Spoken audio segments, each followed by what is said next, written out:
Ada sebuah artikel yang viral di media sosial.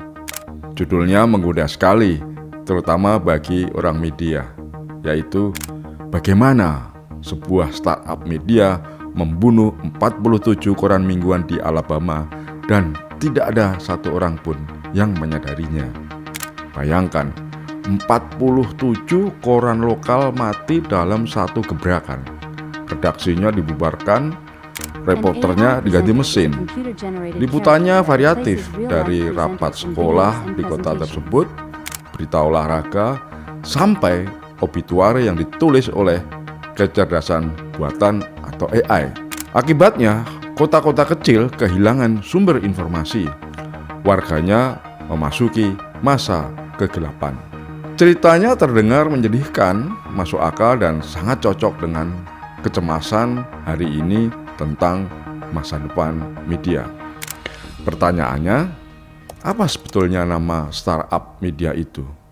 Mengapa tak ada yang sadar perusahaan ini telah membuat puluhan media lokal tutup dalam tempo singkat? Apa yang sebenarnya terjadi? Kita bahas setelah ini, tapi jangan lupa klik tombol subscribe dulu.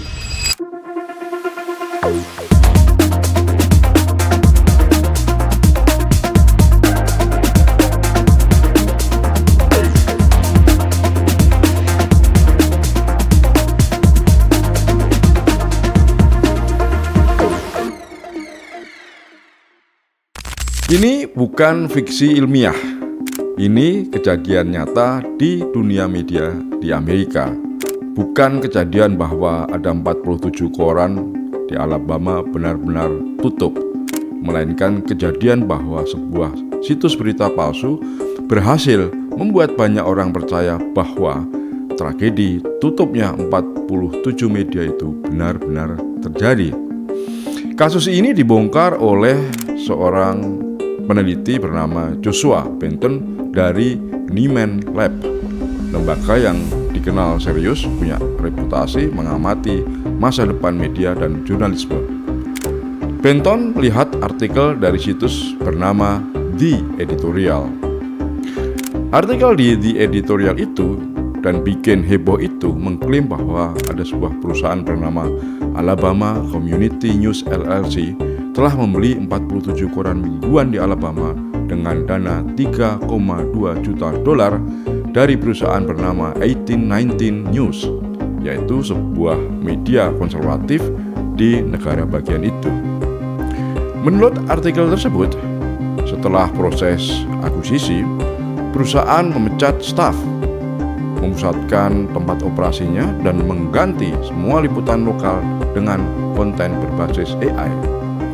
Ada seorang tokoh yang disebut dengan nama Derek Haynes, mantan staf kampanye berusia 26 tahun, yang disebut-sebut memproduksi sekitar 70% isi seluruh koran. AI disebut menulis ringkasan rapat dewan sekolah dari situs pemerintah daerah setempat, juga laporan olahraga dari basis data sekolah, juga obituari dari unggahan bela sungkawa di media sosial setempat. Bagian obituari yang dibuat terbaca sangat menyentuh. AI dikisahkan sering salah karena tidak tahu keluarga almarhum, gereja yang biasa didatangi untuk misa, dan detail pribadi lain yang biasanya diketahui reporter lokal. Akibatnya, pembaca marah, pengiklan pergi, sirkulasinya jatuh, perusahaan bangkrut, dan 47 koran tutup. Alabama menjadi gurun informasi. Sebagai cerita, artikel itu tentu terasa kuat sekali, terlalu kuat malahan. Ia menyentuh semua luka lama di dunia media. Kisah tentang koran lokal yang sekarat, pemilik media yang mengejar efisiensi, reporter yang dikorbankan, dan AI yang menggantikan kerja jurnalistik, serta masyarakat kecil yang menjadi korban.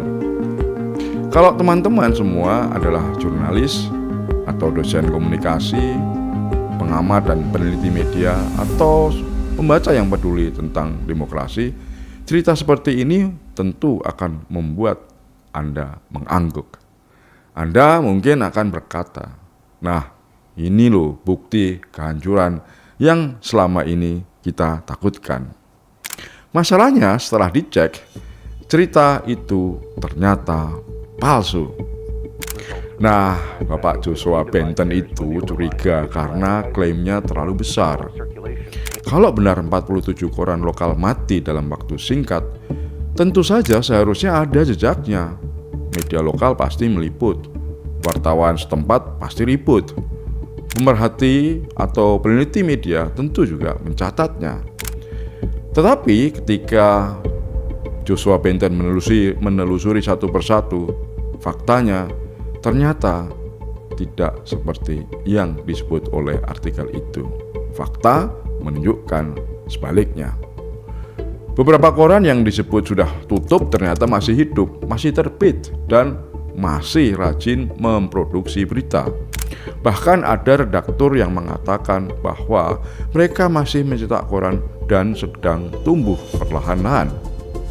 Salah satu koran yang disebut sebagai korban akuisisi ternyata memang sudah lama dimiliki oleh perusahaan media lain, bukan oleh perusahaan misterius dalam artikel itu.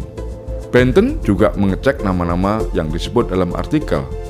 Pengiklan yang dikutip ternyata tidak ditemukan.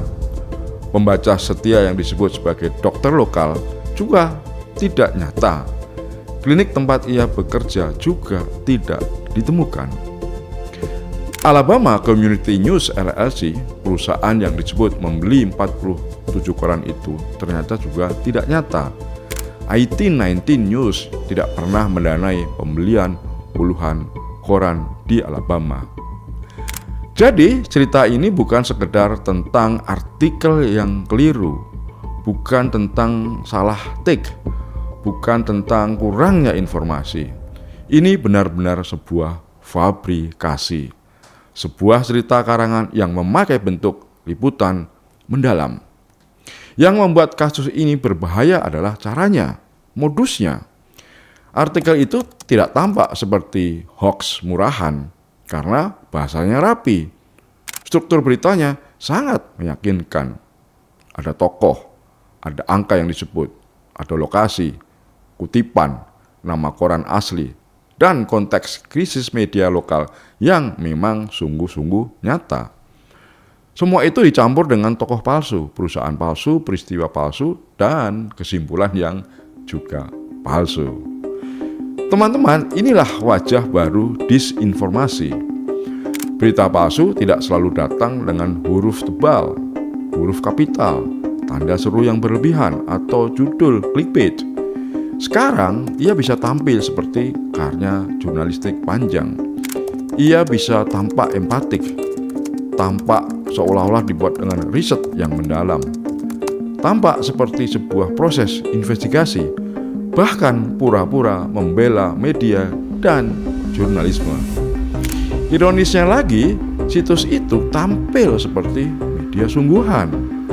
Ada nama penulis, bio penulis, klaim pengalaman di media besar, ada kanal beritanya, halaman donasi, dan kebijakan untuk dikoreksi.